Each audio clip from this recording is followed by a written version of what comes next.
Thank you, Madam President. On behalf of the Secretary General, I want to thank you for your leadership in organizing today's discussion. This debate comes at a moment of exceptional relevance. Today, we face the highest number of armed conflicts since the Second World War. The number of civilians killed in these conflicts is the highest in decades. Our reality is clear. When conflicts erupt, children are among those most severely affected. We have been reminded of this truth over the last 2 days. Schools in Israel, the United Arab Emirates, Qatar, Bahrain, and Oman have closed and moved to remote learning owing to the ongoing military operations in the region. And we are aware of the reports from Iran about the death of possibly dozens of children, allegedly as the result of a strike that hit an elementary school in the town of Minab. United States authorities have announced they are looking into these reports. Globally, 1 in every 5 children is living in or fleeing a conflict zone. This adds up to 473 million children. Grave violations against children, verified by the United Nations, increased by a staggering 25% from 2023 to 2024. Rape and other forms of sexual violence rose by 35%.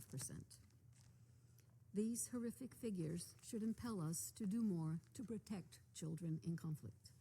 I pay tribute to the First Lady of the United States for her work to give visibility to the issue of children in conflict, and particularly for her personal engagement to reunite Ukrainian children with their families.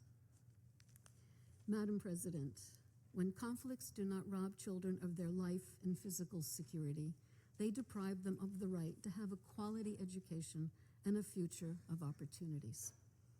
234 million children in crisis and conflict situations currently need educational support. 85 million are completely out of school. In violent conflicts, schools can be one of the only safe spaces that protect children from recruitment, trafficking, and exploitation. Schools can safeguard health and hygiene, provide psychosocial support, and connect families to essential services. Education in conflict zones is life-saving and life-sustaining. And yet schools, teachers, and education infrastructure continue to suffer violence. In 2024 alone, the United Nations verified a total of 2,374 attacks on schools and hospitals. Many more are unverified due to a lack of access. Most attacks in 2024 took place in Ukraine, Israel, the occupied Palestinian territory, and Haiti. In its resolution 2601, the Council urged all conflict parties to immediately cease attacks against schools, children, and teachers, and noted that such attacks are in contravention of international humanitarian law. It called on all parties to safeguard, protect, respect, and promote the right to education. The international legal framework is clear. We must act. Madam President, the challenges of providing quality education in conflict situations are tremendous. Infrastructure, from electricity to classrooms to digital connectivity, is often crumbling or at risk. Educators are few and far between. We face a shortage of 44 million teachers in conflict settings. Digital learning can offer access to education when schools are closed or inaccessible, or when students are fleeing violence. And the UN has made a concerted investment in these approaches. Private-public partnerships, when grounded in strong ethical frameworks, can help us deliver and expand access to innovative education technologies.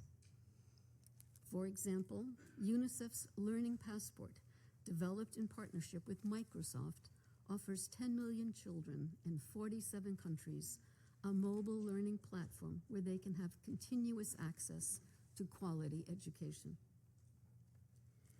The Instant Network Schools program, a joint project of the Vodafone Foundation and UNHCR, allows refugees and teachers to access digital educational content and the internet, improving the quality of education in some of the most marginalized communities in the Democratic Republic of the Congo and South Sudan. Technology allows education to reach the most vulnerable and those excluded from the formal educational system.